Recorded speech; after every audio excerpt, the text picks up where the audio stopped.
सही साहब, army chief का अब फील्ड मार्शल आसिम मुनीर साहब का ईरान में पहुंचना इस बात की अलामत कि अभी मामला तय होने हैं, या इस बात की अलामत कि बहुत सारे मामला तय हो गए हैं? मोहसिन नकवी साहब गए थे, वजीर दाखिला वहीं पर मौजूद थे, और अब बात बाकायदा मुआहदे की तरफ बढ़ रही। शाहजेब, बहुत बहुत शुक्रिया। शाहजेब, हमने 2 रोज पहले भी ये मामला डिस्कस किया था और हमने ये खबर दी थी कि जब ग्रीन सिग्नल मोहसिन नकवी देंगे तो तभी फील्ड मार्शल जो है आसिम मुनीर वो इस्लामाबाद से जाएंगे तेहरान। और बिल्कुल उस खबर के मुताबिक ये सारी चीजें हुई हैं, बहुत सारी चीजें हैं वो तय हो गई हैं। अब जो बड़ा ब्रेक थ्रू है वो राउंड द कॉर्नर है। वो कब होता है इसके बारे में अभी हम हतमी तौर पे कुछ नहीं कहेंगे, क्योंकि चीजें बहुत सारी फ्लूइड है और नजरें जो तमाम है वो तेहरान की तरफ लगी हुई हैं, नजरें वॉशिंगटन की तरफ नहीं लगी हुई, क्योंकि जो असल फैसला है वो तेहरान की तरफ से होना है और उसकी जो तौसीक है वो बाद में वॉशिंगटन करेगा। और वॉशिंगटन बड़ा बेताब है कि इस सारे मामले में तेहरान ग्रीन सिग्नल दे और वो इसकी रेटिफिकेशन करे। मतलब और ग्रीन सिग्नल उसी सूरत में होगा जब दोनों साइड्स फ्लेक्सिबल होंगे। ज़ाहिर है, एक तरफ ट्रम्प मुसलसल कहते हैं कि आपको अपना यूरेनियम हमारे हवाले करना होगा, दूसरी तरफ अरब ममालिक भी साथ साथ कह रहे हैं कि स्ट्रेट ऑफ हुर्मुज़ को भी खोलना होगा, और फिर ज़ाहिर ईरान की डिमांड्स हैं कि असासे हमारे जो हैं वो फ्रीज़ किए हुए हैं वो हमें वापस किए जाएँ, इसके अलावा पाबंदियाँ हैं वो ख़त्म की जाएँ। तो दोनों तरफ से फ्लेक्सिबिलिटी होगी तो आगे बढ़ा जाएगा। तो वो है, ईरान को ये बताया गया है कि अमेरिका भी फ्लेक्सिबल है। बिल्कुल ईरान को बताया गया है शाहजेब भाई, और ईरान को बताने के लिए मुख्तलिफ तरीकाकार भी इख्तियार किया है। एक छोटी सी तब्दीली आप देखेंगे पाकिस्तान की स्ट्रेटजी में। पाकिस्तान के जो डिप्टी प्राइम मिनिस्टर हैं इसहाक डार, नो डाउट के मार्वलस उन्होंने रोल प्ले किया शुरू से लेकर इस मुकाम तक, नो डाउट के कमाल उन्होंने सफारतकारी की।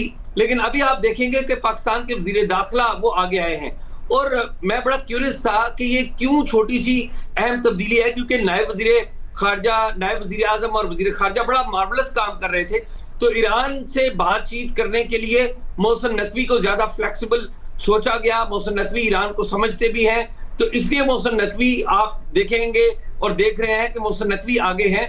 ईरान को पैगाम भी दिया गया है और बताया भी गया है कि ये मौका है जिसपे ईरान मैक्सिमम गेन कर सकता है, और यही बात अमेरिका को भी बताई गई है।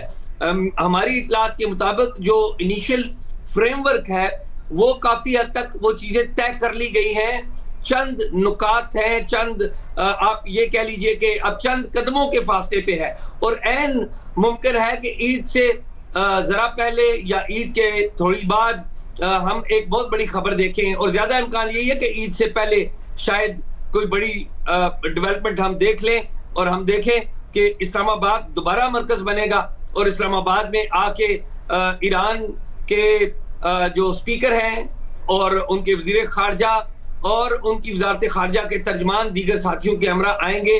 और इसी तरह अमेरिका से भी जो सिग्नल मिल रहे हैं कि वो भी अपनी टीम भेजने के लिए तैयार है। और आप देखिए आज एक अहम डेवलपमेंट ईरान में भी हुई है, वो ये हुई है कि उन्होंने बाकर कालिबाफ को दोबारा उन्हें कहते हैं मिनाब 168 के सरबरा, यानी कि मिनाब बच्चों का स्कूल जहां पर 168 ज्यादा बच्चियां और कुछ अफराद ईरान कहता है कि वो शहीद हो गए, और नो डाउट तो उनको दोबारा मुकर्रर किया गया है।